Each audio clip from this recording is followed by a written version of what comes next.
Kami kira ini tergantung kepada bagaimana situasi yang diterapkan oleh pemerintah. Artinya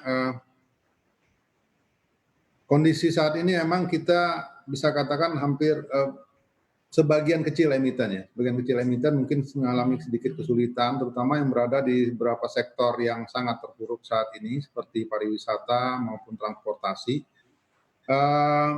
Tentunya ini sedang dilakukan, artinya masing-masing perusahaan sedang mencoba untuk mencari jalan agar perusahaan mereka tetap dapat eksis, ya, tetap dapat bertahan dalam kondisi seperti sekarang. Dan tentunya juga investor menyadari bahwa ini memang tidak disebabkan oleh memang ini disebabkan oleh faktor X, artinya faktor kondisi di lapangan, faktor dan perusahaan-perusahaan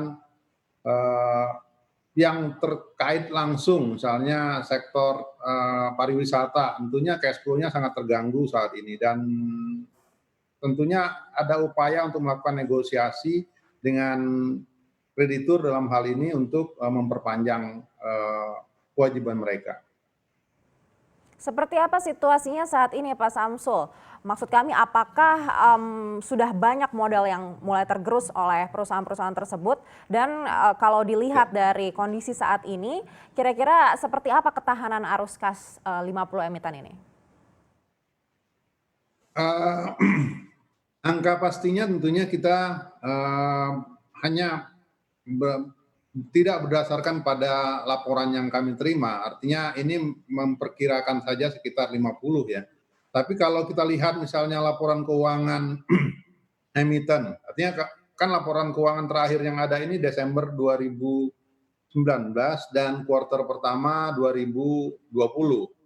Jadi kalau kita menyimak laporan keuangan tersebut, tentunya 2019 belum ada persoalan, ya, artinya kondisinya hampir sama di 2018. Tapi kalau kita melihat laporan kuartal pertama 2019, memang terjadi penurunan. Laporan keuangan 2019 itu kan per Maret laporan keuangan kuartal pertama 2020 itu per Maret 2020. Artinya pandemik ini diumumkan di awal Maret, baru 1 bulan, dan itu sudah kelihatan bahwa dari sisi efektivitasnya dari sisi pendapatan perusahaan terjadi penurunan sekitar 1,6%. Hanya saja dari sisi net marginnya atau pendapatan laba bersih perusahaan itu terjadi penurunan sebesar 33%.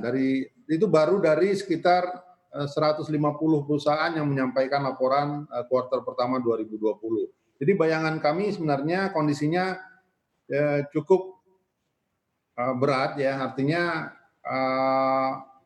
tingkat produktivitas emiten yang terkena dampak ya, ini cukup berat, walaupun dari sekian banyak emiten itu ada yang terkena dampak, namun ada sebagian yang juga bisa memperoleh hasil positif dalam kondisi seperti saat ini.